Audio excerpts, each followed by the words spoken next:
Hey guys, I haven't had a chance yet to show you my new 2014 Yamaha vstar Custom.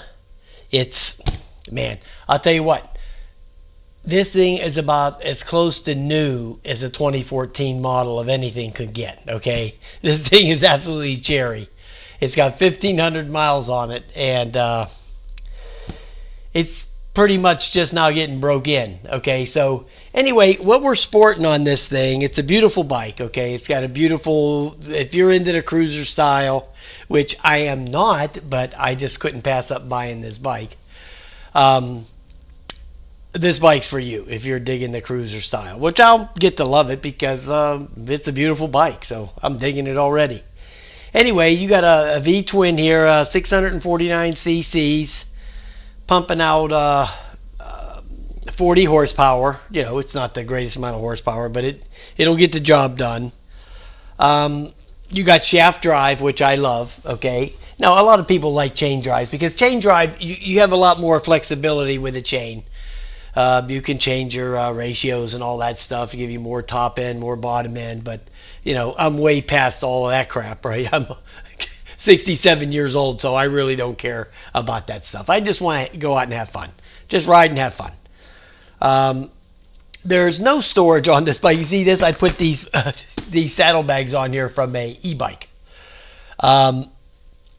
There's no place to put even a slice of paper on this bike, so there's absolutely no storage on this bike whatsoever. But you know, it is what it is. You can buy saddlebags or front bags or do all that stuff, but I'm not a really big fan of that big saddlebag look. This is about as much saddlebag as I can put up with. You know, you got to have somewhere to put my paperwork and stuff. Okay, so there's not even any room under the seat for that kind of stuff. So, yeah, you just have to deal with it, right? This is the way it is. So if you want big giant saddlebags hanging off your bike, you can get them, but I just don't like the look. Okay, I never was a big fan of the dresser look in bikes. But anyway, so yeah, it's a beautiful bike. It's got disc brakes in the front, drum brakes in the back. It's got a 4-gallon gas tank, which I like. So you're going to get like 230 miles for a tank of gas. So, and it doesn't have a gas hand, but it has the old trip odometer thing. So every time you fill up the tank, you reset the trip. And so when you get to 200, you go fill it up. That's how it works on these kind of bikes. There's lots of bikes like that, believe it or not. There are a lot of bikes like that. The Rebel being one of them. I don't have it anymore. I sold it, by the way. The Rebel is gone. So that was sold last week.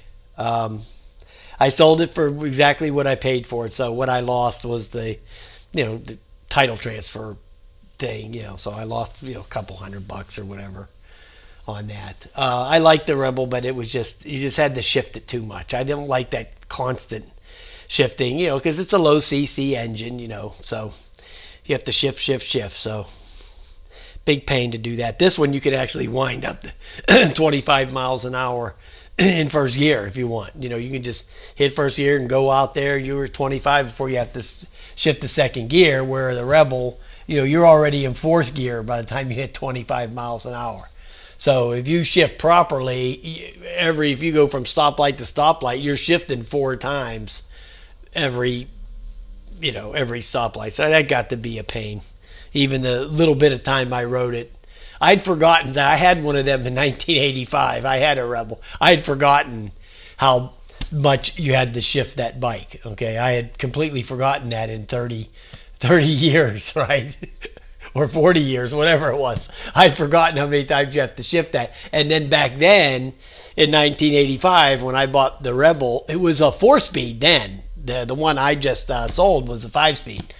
I sold a 2008, and I bought one in 1985. I bought the first year of production. I bought it, so I thought it was great. I didn't have it that long. Girl, my best friend's sister wanted to ride it. Yeah, that was a big mistake, right? Okay, so she wound up taking off in the alley and proceeded to immediately run into the first fence post she could find. and tore it all up, and I just traded it in for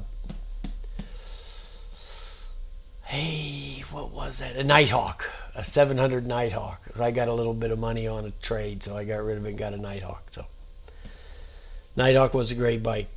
But anyway, so let me bring the camera around here and show you a little bit close up on this thing.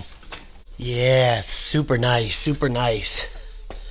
There's the engine. There's the shaft drive right there. There's the back foot pegs, kickstand. It's just loaded with chrome on this thing. There's the spokes and the front wheels right there. Headlight. There's the front of the bike there. There's the headlight. Let me show you the odometer.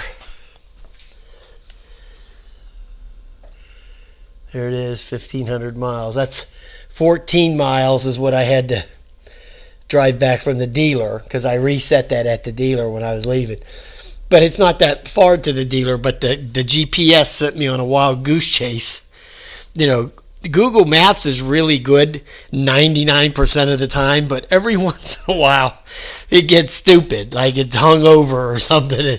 It'll send you out on the, send you somewhere stupid. It's done it to me a few times. So there's the front disc. It has disc brakes in the front. Only one disc. Big caliper on it though. In the back has drum brakes. It's a big drum too. Real nice tires. They're new. There's the battery compartment there. There's like a little, if you want to go through the crap of taking that off, you could probably put a pack of cigarettes in there if you smoked. You could probably stuff a pack of cigarettes in there if you're lucky. Here's where the air filter goes. Now a lot of people do this modify on this air filter. I won't, but a lot of people do, where they put like an air induction ram thing here that flaps, right here in the front, so it's bringing the air in, you maybe getting another couple horsepower, who knows. There's the horn there. So yeah, the bike is super cherry. I mean super cherry. Real nice bike.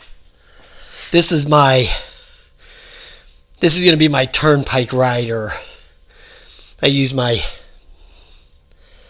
PCX for my city riding, and then I'll take this out to go places, go out on the road with it. So that's what this bike's going to be for. So, all right, guys, thanks for taking a look. I'll talk to you later.